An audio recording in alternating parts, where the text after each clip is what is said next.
ভাদ্র মাসের এই তাল পাকা গরমে তাল দিয়ে পিঠা খাবেন না তা কি হয়?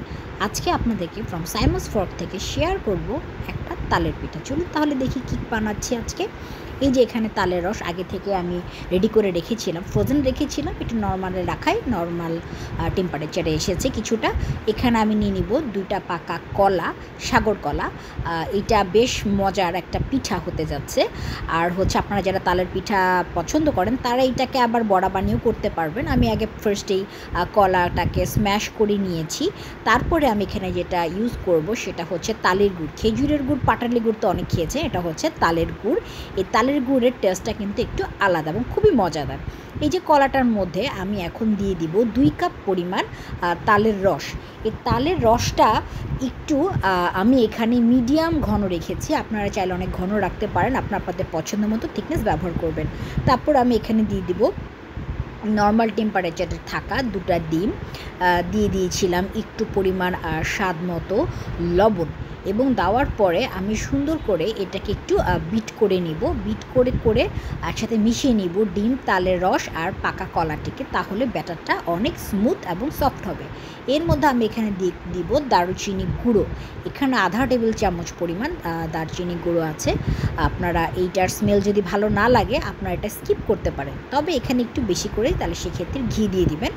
ঘিটা খুবই ভালো একটা টেস্ট আনে। তারপর আমি এখানে দিয়ে দিব 1/2 কাপ পরিমাণ গুঁড়ো দুধ।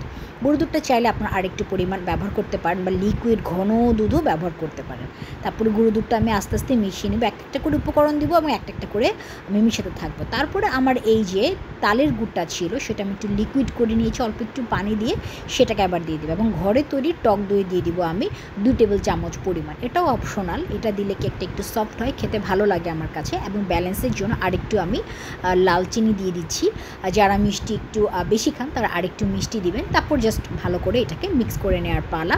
এবার আমি ড্রাই ইনগ্রিডিয়েন্টসগুলো অ্যাড করব। এখানে আমি দিয়েছি 1 টেবিল চামচ পরিমাণ বেকিং পাউডার, দিয়ে দিয়েছি আমি এখানে 1/2 কাপের একটু বেশি 3/4 কাপ হচ্ছে ময়দা দিয়েছি আমি এখানে। তারপর দিয়ে দিয়েছি 2 টেবিল চামচ পরিমাণ কর্নফ্লাওয়ার। দিয়ে আমি এটাকে খুব সুন্দর করে একটা মিক্স করব এবং আলতো হাতে নাড়বো। এটা বিট দিয়ে করলে হবে কি এটা জমে যাবে কেকটা। তারপর আমি এখানে 2 কাপ পরিমাণ দিয়ে দিব হচ্ছে চালের গুঁড়ো, এবং দেখবেন আপনারা ব্যাটারটা মেশাতে একটু সুন্দর একটা কনসিস্টেন্সি চলে আসবে। তারপর আপনাদের ইচ্ছা মতো আপনার পছন্দ মতো নারিকেল দিবেন।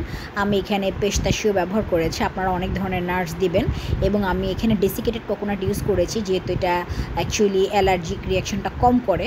আপনারা বেশি করে ফ্রেশ নারকেলটা দিবেন, দেখবেন টেস্টটা আরও অনেক বেশি হয়ে গিয়েছে। এবং চাইলে একটু বাটারও আপনারা দিতে পারেন, বা এই পর্যায়ে একটু ঘিও দিতে পারেন। তারপর সুন্দর করে আপনারা একটা মিক্স করে নেবেন। তারপরে যে পাত্রে আপনারা বানাবেন সেটাতে ভালো করে তেল ব্যাশ করে আপনারা হাফ পরিমাণ ভরে দিবেন ব্যাটারটা, তারপর একটু ট্যাপ করে দিবেন। আমি এটা অ্যাকচুয়ালি আজকে প্রেশার কুকারে বানাবো। প্রেশার কুকারে বানাতে 20 মিনিটের মতো টাইম লেগেছে। এর মধ্যে যে কয়টা সিগন্যাল দিবে আপনারা অবশ্যই খেয়াল রাখবেন ভিতরে পানি দিয়ে। এটা চাইলে ওভেনও বেক করতে পারেন, চাইলে আপনারা এটা চুলোও বানাতে পারেন। দেখুন কত সফট হয়েছে। তাহলে আমাকে জানাবেন কেমন ছিল এই কেক পিঠাটি।